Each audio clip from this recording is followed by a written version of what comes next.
तर या ठिकाणी आपण क्वेश्चन नंबर 22 सॉल्व करणार आहे. तर क्वेश्चन नंबर 22 दिलेला आहे.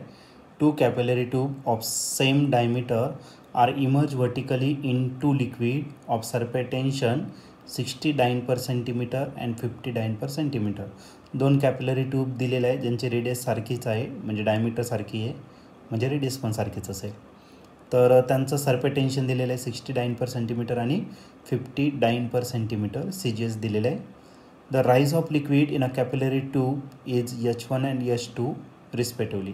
तर पहिल्या कॅपिलरी ट्यूबमध्ये H1 इतकी हाईट असणार त्या लिक्विडची आणि दुसऱ्याच्यामध्ये H2 इतका असणार. If density of liquid are 0.8 gram per centimetre cube and 0.6 gram per centimetre cube respectively.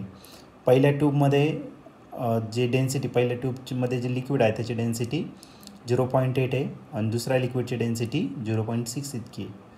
Then H1 divided by H2 आपल्याला फाईंड करायचा आहे, या दोघांचा रेशो हाईटचा. Neglect the angle of contact. Angle of contact घेतला नाही तरी चालेल असं त्यांनी सांगितलेलं आहे. तर हा क्वेश्चन 2020ला आलेला होता. याचे 4 ऑप्शनपैकी पहिला जो ऑप्शन आहे ए तो आहे 10/3, बी जो ऑप्शन आहे तो 10/9, सी जो ऑप्शन आहे तो 9/10 आणि जो डी ऑप्शन आहे तो आहे 3/10. तर या 4 ऑप्शनपैकी आपल्या या क्वेश्चनचं नेमकं आन्सर काय असेल तर ते आपण पहिले सॉल्व करूया आणि नंतर मग चेक करूया.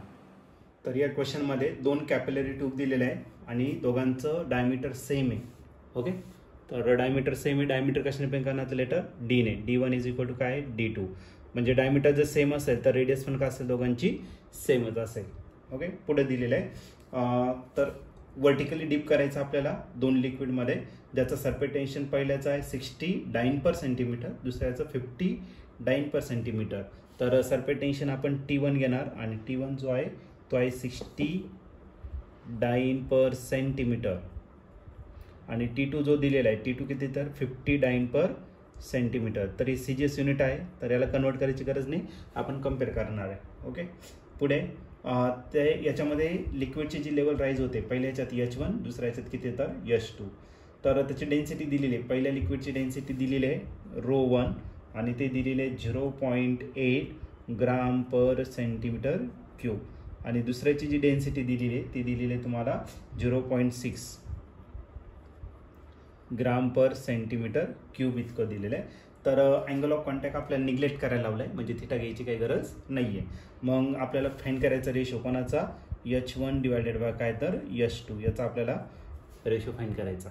तर या केसमध्ये आपण एक फॉर्म्युला यूज करणार आणि फॉर्म्युला याचा 2t cos theta divided by r/g हा फॉर्म्युला आपण या ठिकाणी काय करणार तर यूज करणार. आता अँगल ऑफ कॉन्टॅक्ट तुम्हाला निग्लेक्ट करायला लावलं म्हणजे cos थिटा नाही घेतला तरी चालेल. म्हणजे आपला जो फॉर्म्युला येणार तो काय येणार 2t divided by r/g. Radius पण कॉन्स्टंट आहे, पण एक काम करू आपण दोघांचा रेशो फाइंड करून घेऊ. डायरेक्टली आपण पुट करणार आहे. तर पहिला जो आहे तो H1, त्याला डिवाइड केलं कशाने तर H2 ने डिवाइडेड केलं. H1 जो आहे H1 आहे तुम्हाला 2t1 डिवायडेड बाय r1 ρ1 करा आणि जी तर कॉन्स्टंट आहे तो काही बदलणार नाही. आणि याचं काय करायचं आपल्याला पुन्हा रेसिप्रोकल करायचं 2 साठी. r2 density ρ2, g acceleration due to gravity divided by 2t.